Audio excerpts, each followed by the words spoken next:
And at that point, what was your perception of golf? Well, let's put it this way. If you had told me when I was in college that I was going to work on Wall Street for 25 years and then build a golf course, it would have blown my brains out on the spot.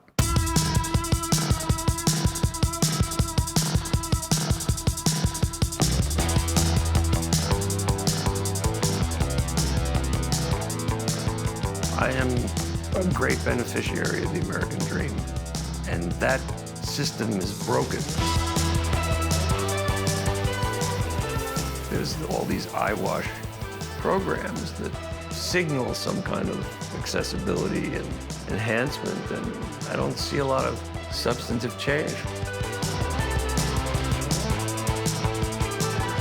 I am the owner and operator of the Bridge golf course in the Hamptons, and I am also, along with my wife, Stéphane, the co-founder and co-executive director of the Bridge Golf Foundation.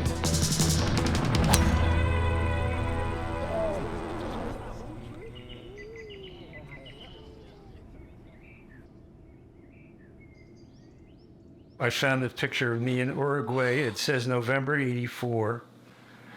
But this was one of those cameras where he basically, it's a pinhole camera. He took his hand away, and they had this little sticker on the bottom that said Uruguay. It's a great picture. I've always kept this. It was 81. 81, yeah. I had just gotten my first significant bonus check on Wall Street, and I bought a 275 GTB 2-cam, and I came back tooling around the Hamptons and parked in front of the Candy Kitchen, and somebody says, "Are you going to the Ferrari Club?" And I said, "No, where's that?" And they said, "At the Bridge." And I said, "What's a bridge?"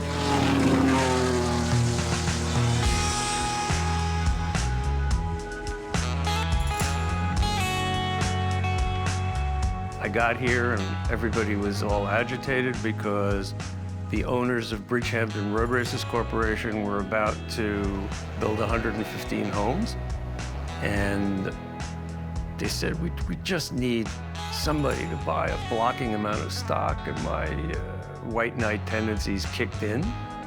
So I took it over myself. I ran it as a racetrack, intending to run it as a racetrack, but you can't do that where real estate is as contested and valuable as it is out here, and the town was constantly giving me sound ordinance violations, and the neighbors were up my butt all the time, and then there was a terrible accident, and at a certain point, I saw them writing on the wall. A Goodyear blimped eye view. Henskin definitely off the track and out of the race. Somebody I knew whose opinion I respected said, "Why don't you build a golf course?" I mean, this is like a dream site for a golf course. I had nothing else to do at the time because I was leaving Wall Street, and I was having a midlife crisis, so it was a perfect thing to do.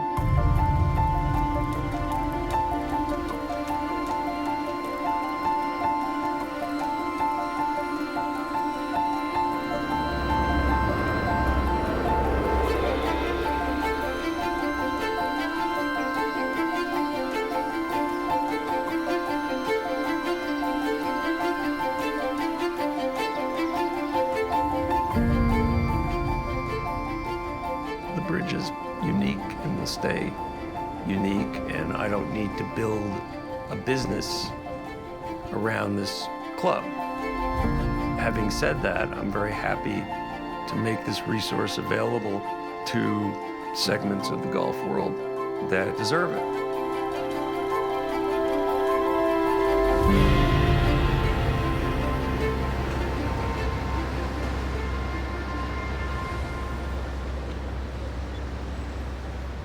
First of all, our Bridge Golf Foundation.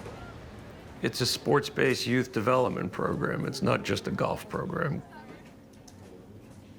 We're giving a lot more than just golf. We're giving significant academic and character development, mentoring, college prep, all that. It's a whole package. A normal day, I guess I wake up, I brush my teeth, wash my face, comb my hair, and then I head out the door. I take the 6th train from 86th Street to 103rd Street. Goes from like 9 o'clock to 2. And then after that, I start walking to bridge golf. I want to be there as early as possible. Tight end. He was gonna be a tight end, red zone threat. Ain't no way. Honestly, I think I can survive.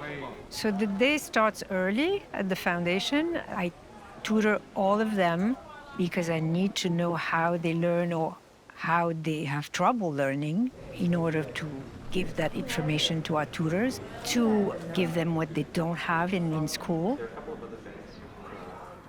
Miss Stéphane, she constantly tells us to study and make sure that we do well in our grades and in prepping us for the SAT. Then after I do an hour and a half of academics, we practice in the indoor facility. Okay, let's go. I've got some shot, please. The core mission of the bridge is to prepare the young men in this foundation for college and beyond. An extension. So it's to use golf and it's to use academic support on a day-to-day basis. Are we interested in creating high-level golfers? Absolutely. However, it's not the #1 priority. The #1 priority is to prepare our young men for what's next in their lives. Going to college is our daily focus, but it doesn't stop there. My goal is to give them some idea of what it is to love to learn. All right. You got that? All right. I am very emotionally involved with those young men.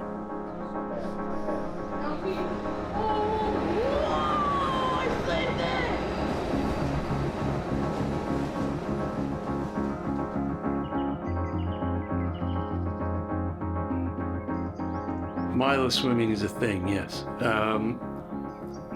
Milo is a kid who just lost his mom, and as a result of losing his mom, was placed in foster care. So he's having a tough time generally, but he's stuck with school and stuck with the program. And we're trying to have Milo write his college essay about learning how to swim. He obviously has something going on with the water, and so we're trying to guide him to write poetically about his engagement with the water. The idea is for Milo to convey who he is through something metaphoric, like connecting with the water.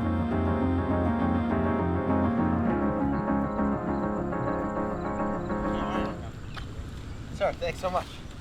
Appreciate it. What's your name? Milo. Milo, I'm Alec. Nice to meet you, Alec. Meet you too. Golf is an interesting template for life. As an ethical sport, it's a way to teach our young men to move in a larger world.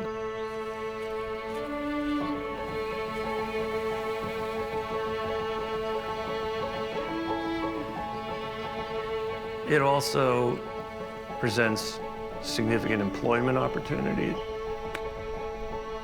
I mean, the bridge is a business. You know, it's not interning at Goldman Sachs, but it's a complementary kind of experience.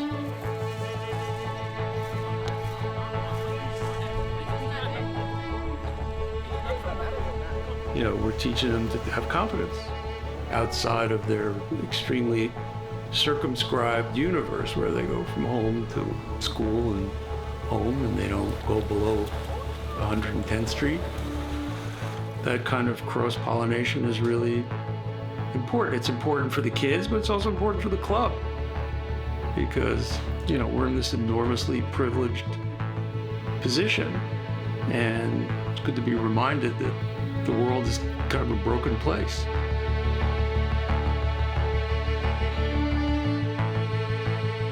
I'm not suggesting that we have all the answers, but, you know, I think there's a larger mission to show that you can be more inclusive.